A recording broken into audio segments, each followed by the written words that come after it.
राष्ट्र सर्वप्रथम की बात ललित सुमन के साथ कार्यक्रम में आज हम बात कर रहे हैं उस अधिसूचना के संदर्भ में जो देश के गृह मंत्री ने दिल्ली के मुख्यमंत्री के साथ बैठक में पास किया है। भारत की राजधानी दिल्ली, जहां दिल्ली नगर निगम है, दिल्ली नगर निगम भ्रष्टाचार का अड्डा है। यह बात आज से नहीं बरसों वर्ष से चली आ रही है, और चाहे वह कांग्रेस का शासन रहा हो या निगम में भारतीय जनता पार्टी का शासन रहा हो या वर्तमान में निगम में आम आदमी पार्टी की सरकार का शासन है, भ्रष्टाचार रुकने का नाम ही नहीं ले रहा। लगातार बढ़ता ही रहा है, बढ़ता ही रहा है और बढ़ता ही रहा है। अभी दिल्ली में सरकार बनी है भारतीय जनता पार्टी की, और सरकार बनने के बाद दिल्ली की कानून व्यवस्था को लेकर देश के गृह मंत्री ने बैठक किया। बैठक में यह प्रस्ताव लाया गया कि दिल्ली पुलिस निर्माण स्थल पर नहीं जाएगी और इसके लिए बाकायदा एक अधिसूचना दिल्ली सरकार द्वारा जारी की गई है। आप इसे देखिए, इसे पढ़िए और पढ़ करके आपको स्वतः अंदाजा हो जाएगा जो इस अधिसूचना का कोई अर्थ ही नहीं है,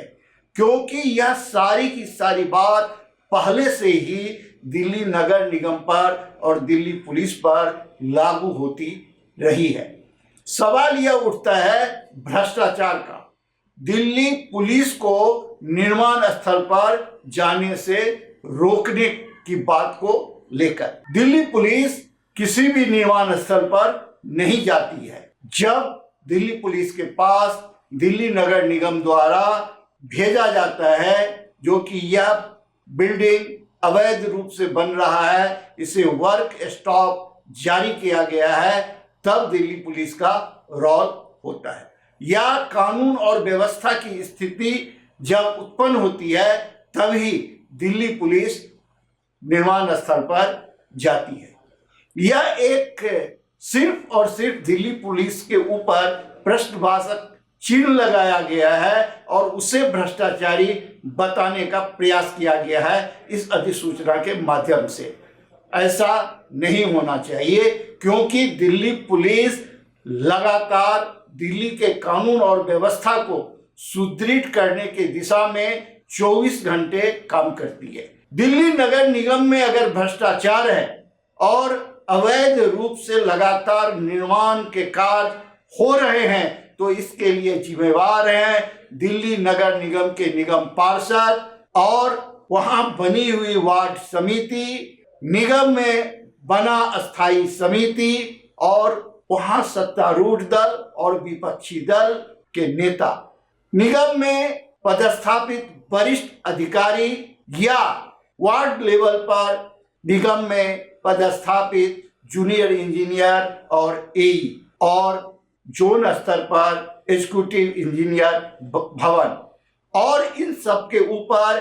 प्रत्येक जोन का डीसी जिम्मेवार है भ्रष्टाचार को बढ़ावा देने के लिए। अगर ये ठीक हो जाए और डीएमसी एक्ट का सही ढंग से पालन कराएं तो कभी भ्रष्टाचार हो ही नहीं सकता और डीएमसी एक्ट का उल्लंघन हो ही नहीं सकता। लेकिन इस ओर किसी ने कभी ध्यान देने की आवश्यकता महसूस नहीं की, क्योंकि इन अवैध निर्माणों से बड़ी मोटी रकम रिश्वत के तौर पर वसूली जाती है। आज मोती नगर विधानसभा क्षेत्र में स्थिति यह है जो प्रत्येक लिंटर पर 12 से 15 लाख रुपया रिश्वत वसूला जाता है, और यह बात किसी से छुपी नहीं है। लगातार दैनिक इंडिया दर्पण समाचार पत्र ने, डीआईडी न्यूज ने, राष्ट्र सर्वप्रथम टीवी चैनल ने इस मुद्दे को उठाने का काम किया है। लेकिन अवैध निर्माण और अतिक्रमण रुकने की जगह लगातार मोतीनगर विधानसभा क्षेत्र में बढ़ता ही चला जा रहा है, बढ़ता ही चला जा रहा है। स्थिति इतनी भयावह है कि राजस्व की भूमि पर अवैध रूप से कब्जा करके अवैध निर्माण कर दिया जाता है, और जब करोलबाग जोन को इसकी सूचना दी जाती है तो करोलबाग जोन उस भूमि पर, उस अवैध निर्माण पर कार्रवाई करने की जगह प्रधानमंत्री कार्यालय और उपराज्य कार्यालय को गलत सूचना दे देता है कि इस भूमि पर जो निर्माण हुआ है उसका डीएमसी एक्ट के अनुसार लेआउट प्लान पास किया गया है, जबकि उस भूमि पर लेआउट प्लान पास हो ही नहीं सकता क्योंकि वह सरकार की जगह है और वह राजस्व की भूमि है। इस तरीके के एक नहीं अनेकों उदाहरण हैं जो नगर निगम द्वारा पुलिस को टारगेट कर करके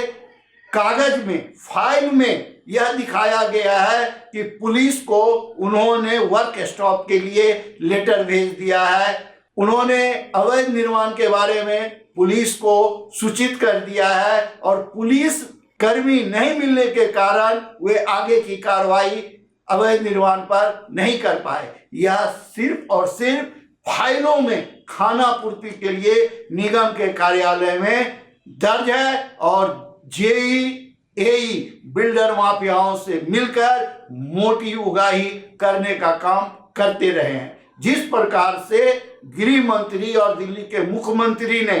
दिल्ली पुलिस के लिए अधिसूचना जारी किया है, अगर इसी प्रकार की एक अधिसूचना